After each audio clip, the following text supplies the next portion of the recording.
Antes ainda de começar o sermão, gostaria de agradecer ao Padre Geraldo pela sua ajuda preciosa ao Instituto Bom Pastor nessa Arquidiocese de Porto Alegre e também agradecer a Dom Jaime pela benevolente disposição de nos dar a possibilidade desse apostolado.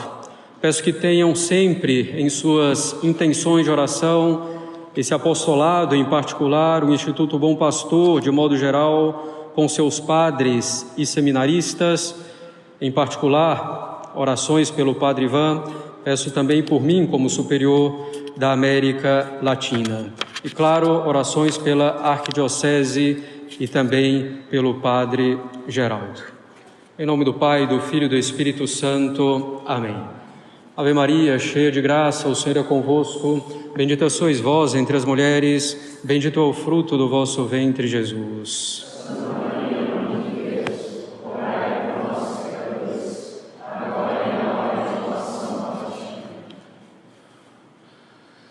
Caros católicos, nesse segundo domingo da Quaresma, nós temos o Evangelho da Transfiguração de nosso Senhor Jesus Cristo.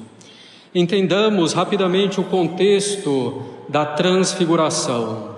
São Mateus nos diz que 6 dias antes da Transfiguração houve a confissão de fé de São Pedro, dizendo que Jesus era o Cristo, o Filho de Deus vivo. E assim vieram as subsequentes promessas de Nosso Senhor a São Pedro de lhe dar a jurisdição suprema sobre toda a Igreja.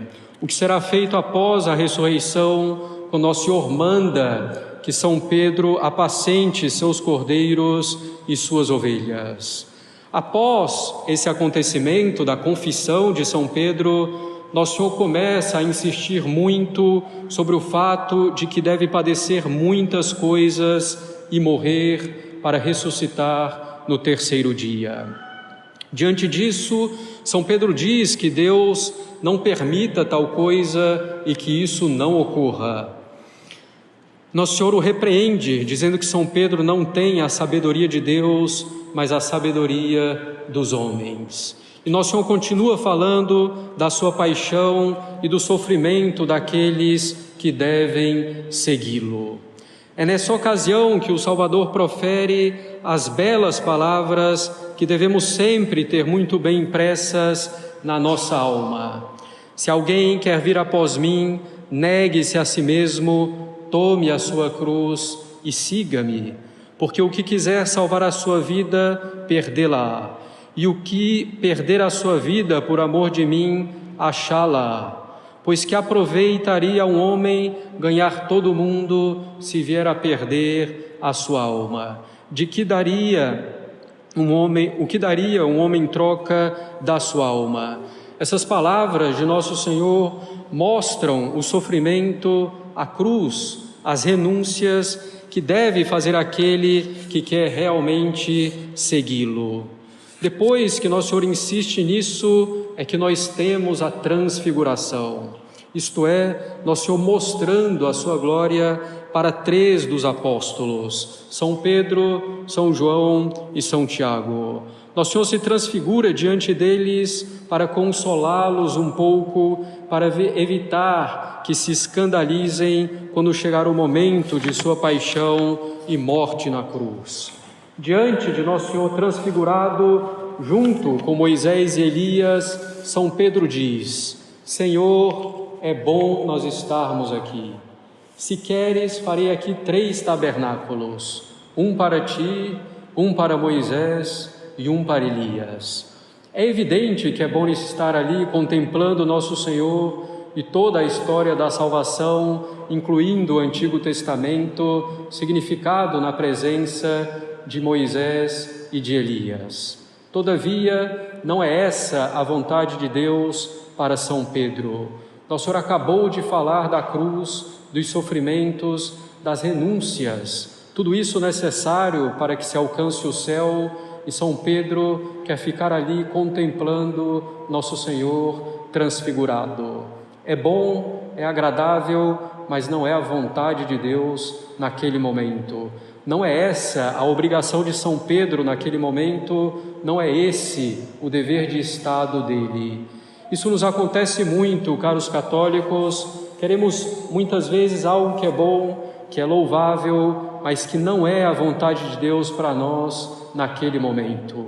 Nós fugimos sutilmente da vontade de Deus e das nossas obrigações, fazendo muitas vezes coisas que são boas em si, mas que não são a nossa obrigação e que, ao contrário, prejudicam as nossas obrigações.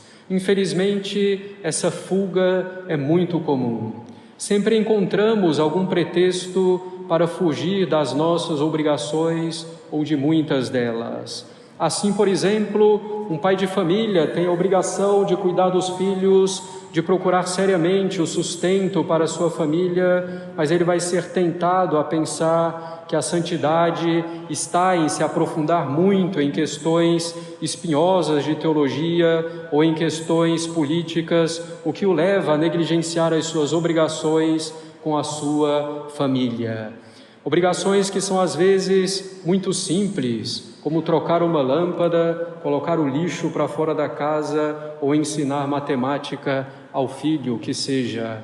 A mãe de família vai ser tentada a colocar a sua santidade, talvez, em horas e horas de oração, o que a leva a negligenciar as suas obrigações com o lar para mantê-lo ordenado, organizado. O estudante vai pensar que a santidade está, por exemplo, em ajudar os pobres, o que o leva a negligenciar os seus estudos. E poderíamos dar tantos outros exemplos. O que nos interessa, caros católicos, o que nos santifica mesmo é fazer a vontade de Deus. E nós conhecemos a vontade de Deus também pelo nosso estado de vida e pelas obrigações que decorrem do nosso estado de vida. Nós conhecemos a vontade de Deus, efetivamente, a partir de 3 fontes, basicamente. Primeiro, conhecemos a vontade de Deus pelos mandamentos de Deus e da Igreja, que manifestam a vontade geral de Deus para com todos os homens. Em segundo lugar, conhecemos a vontade de Deus a partir dos deveres de nosso estado de vida, quer dizer, a partir das obrigações que decorrem do nosso estado de vida, de sacerdote ou de marido, de esposa, de pai de família, de mãe de família, de filho, de estudante, de profissional de uma área, etc. Em terceiro lugar, conhecemos a vontade de Deus pelas circunstâncias da vida, sejam elas felizes ou tristes. Por exemplo, quando ficamos doentes, quando morre um parente, quando conseguimos ou perdemos o emprego. Gostaria hoje de me concentrar em particular no segundo ponto, na nossa obrigação de cumprir os nossos deveres de Estado. Muitas vezes negligenciamos os deveres que decorrem de nosso estado de vida, fugimos deles, procuramos fazer outras coisas que nós pensamos que são melhores, ou que pensamos que nos santificarão mais. Nisso tudo nos iludimos muito, caros católicos, e negligenciando ou deixando de cumprir nossos deveres de Estado, nos opomos à vontade de Deus e vamos por um mau caminho. São Francisco de Sales é muito claro ao dizer que quem não observa os seus deveres de Estado está em pecado, ainda que ressuscite os mortos. Ele dá alguns exemplos. Se o bispo, que tem a obrigação de visitar as suas ovelhas, de as ensinar, de as corrigir e de as consolar, não faz isso, ele se perderá, ainda que passe a sua semana inteira em oração, ou ainda que passe a vida inteira em jejum. Um outro exemplo, se uma pessoa em estado de matrimônio, que tem então obrigações próprias do matrimônio com o cônjuge e com os filhos, se ele negligencia, ou se essa pessoa negligencia isso, ela se perderá, ainda que faça milagres. Os deveres de Estado dizem respeito, sobretudo, ao meu estado de vida familiar, casado, pai, mãe, filho, e dizem respeito também de modo particular, a vida profissional ou de estudante. Tenho que cumprir bem os deveres de minha profissão, tenho que me dedicar aos meus estudos, se sou estudante. Infelizmente, nós tendemos a fugir desses nossos deveres de Estado, que manifestam a vontade de Deus. E pensamos, eu estaria melhor se estivesse em outro lugar, ou então eu queria ser isso ou aquilo. Teremos a tendência a nos dedicar a algo que muitas vezes é até bom, mas que não corresponde ao nosso dever de Estado e, consequentemente, não corresponde à vontade de Deus. Somos facilmente levados a pensar que vale mais a pena fazer tal ou tal coisa para minha santificação do que cumprir os meus deveres de Estado. São Francisco de Sales diz que nada impede tanto a perfeição, nada impede tanto a santidade do que ficar aspirando a um outro estado de vida, do que ficar fugindo das circunstâncias nas quais Deus nos colocou. Claro, nada impede de buscarmos, por exemplo, um melhor emprego, nada nos impede de buscar resolver de modo ordenado uma situação que nos aflige, mas devemos fazer tudo isso com submissão à vontade de Deus e devemos fazer isso sem negligenciar os nossos deveres de Estado atuais. A gente se ilude muito achando que seria mais santo fazendo algo que no fundo vai contra nosso estado de vida ou imaginando outras situações inacessíveis. Por exemplo, aquele que tem um pouco mais de condição material vai pensar que seria mais fácil se santificar se fosse o pobre. E o pobre pensa que seria mais fácil se santificar se fosse rico. Ou ficamos pensando em como converter os chineses, esquecendo de converter os que estão ao nosso redor. E levados por esses pensamentos, por essas fugas, não trabalhamos a terra em que nos encontramos, mas trabalhamos as terras ou o jardim alheio, como diz São Francisco de Sales. E terminamos não cultivando as virtudes próprias do nosso estado de vida. Agindo assim, teremos em um lugar os deveres de Estado e, consequentemente, a vontade de Deus, enquanto o nosso coração estará em outro lugar. Assim, não nos aplicaremos a adquirir as virtudes que deveríamos adquirir.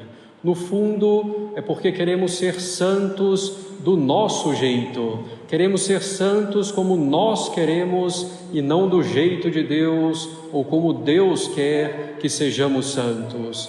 E isso nunca funcionará, pois a santidade é justamente a conformação da nossa vontade com a vontade de Deus.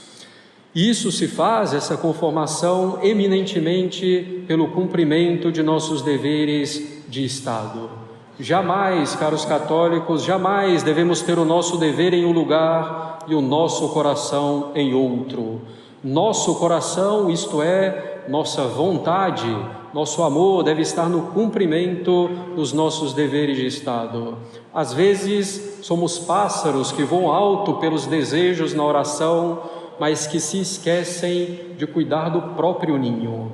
Pensamos em resolver vários problemas do país, da igreja, e esquecemos que temos que resolver em primeiro lugar os nossos problemas. E é isso que Deus quer, que façamos nossos deveres de Estado no dia a dia, com suas contradições e dificuldades maiores ou menores. Não devemos desejar ser o que não somos, mas devemos desejar ser bem o que somos. Não devemos amar segundo o nosso gosto, mas segundo o nosso dever e o gosto de Deus. São Francisco de Sales diz que o mal dos males entre os que têm boa disposição para servir a Deus é o fato de que eles querem sempre ser o que não podem ser, e não querem ser aquilo que não podem deixar de ser. Se estamos decididos, caros católicos, a aceitar a vontade de Deus, devemos aceitar lealmente nosso estado de vida sem buscar fugir sob pretexto algum. Aceitem que são maridos e esposas, filhos, estudantes, profissionais de tal ou tal área, como devo aceitar que sou sacerdote. E devemos aceitar isso lealmente e cumprir nossos deveres sempre. São Francisco de Sales, mais uma vez, diz que a natureza colocou uma lei nas abelhas, que cada uma, e essa lei é a seguinte, que cada uma faça o mel na sua colmeia e com as flores que estão ao seu redor. Nós devemos imitá-las, devemos fazer o mel, as boas obras, a vontade de Deus na nossa colmeia, isto é, na nossa vida, no nosso estado de vida, e não numa vida imaginária. E devemos fazer isso com as flores que estão ao nosso redor, ou seja, nas circunstâncias que são as nossas. As abelhas dos Alpes produzem mel em uma colmeia nos Alpes, com as flores dos Alpes, e não na Amazônia ou com as flores da floresta amazônica. Assim devemos fazer na nossa vida, caros católicos. Devemos então nos santificar no nosso estado de vida e nas nossas circunstâncias. Claro que a vida católica não se resume aos deveres de Estado. É claro que devemos rezar, é claro que devemos nos instruir, é claro que devemos ter práticas de piedade, de devoção, mas tudo isso tem que nos levar à conformidade com a vontade de Deus. Consequentemente, tudo isso tem que ser feito não prejudicando os nossos deveres de Estado, mas de forma que me ajude a cumprir esses mesmos deveres. E fazer tudo isso de forma que me ajude a cumprir os mandamentos, de forma que me ajude a me conformar com a vontade de Deus em todas as circunstâncias da vida. E esses deveres de Estado, se os abraçamos com toda a nossa vontade de servir a Deus, eles serão então doces, graciosos e suaves, como diz São Francisco de Sales. Uma alma fervorosa vai cumprir seus deveres de Estado e todos os deveres com amor a Deus e alegria. É o que devemos fazer. Em nome do Pai, do Filho e do Espírito Santo. Amém.